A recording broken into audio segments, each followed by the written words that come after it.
చెప్పడానికి నేను వచ్చాను. నేను ఎప్పుడు ధైర్యంగానే ఉంటాను, గుర్తుపెట్టుకోండి. రైట్. అయితే వీళ్ళు చాలా తెలివిగా ఏం మాట్లాడుతున్నారంటే, నిన్న మనం కండక్ట్ చేసిన దానికి హిందూ మహిళల్ని మేము ఎక్కడ దూషించలేదు, అసలు హిందూ మహిళల గురించి పాస్టర్ శాలం రాజు ఎక్కడా మాట్లాడలేదు, మీకు కొంచెం బుద్ధి ఉందా, కాస్త చదువు వచ్చా, చదువుకోండి, వినండి, ఈ రకంగా చాలా తెలివిగా మాట్లాడుతున్నారు. అందులో మనం కనుక వింటే చాలా క్లియర్ కట్ గా క్రైస్తవ మహిళలు మల్లెపూలు ధరించరు, ఎందుకంటే వాళ్ళు పరిశుద్ధాత్మ సంబంధులు, వాళ్ళు యేసు రక్తం చేత కడగబడిన వారు, ఈ రకమైనటువంటి చేశాడు. అంటే క్రైస్తవ మహిళలు పెట్టుకోరు ఇలాంటివి అని అంటే, మరి ఏ మహిళలు, ఏ మతానికి సంబంధించినటువంటి మహిళలని మాట్లాడినట్టు వాళ్ళ విషయానికే వద్దాం, వాళ్ళకే సమాధానం చెప్తాం. క్రైస్తవ మహిళల గురించి మాట్లాడలేదు, ఐ మీన్ హిందూ మహిళల గురించి మాట్లాడలేదు. మరి ఏ మహిళల గురించి మాట్లాడాడు ఈ ప్రబుద్ధుడు?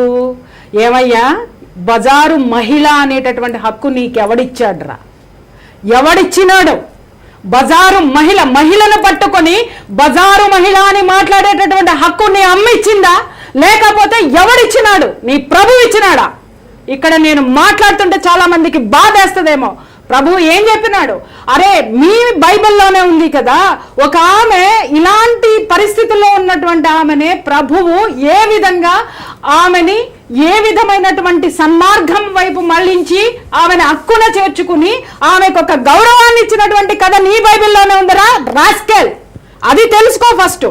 నువ్వు ఎవరో బజారు మహిళ అన్నావు, అందుకు నేను నీ మీద డిబేట్ పెట్టిన, అందుకు నేను ఖండించా. మహిళ, బజారు మహిళ.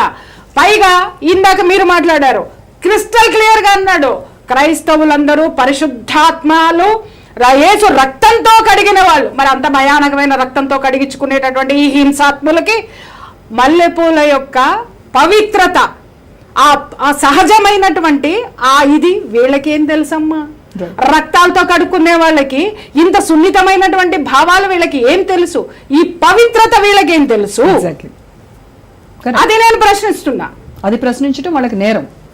అంటే వాళ్ళకి అంతకు మించి జ్ఞానం పాప మరి పాస్టర్లు గారు ఇవ్వలేదేమో, మనం ఏం చెప్తాం. రైట్ అండి. మనతో జూమ్ లో జాయిన్ అయ్యారు ఇప్పుడే రాధా మనోహర్ దాస్ గారు, హిందూ ధర్మ పరిరక్షకులు. నమస్కారం అండి. కంప్లైంట్స్ కూడా ఇచ్చాం.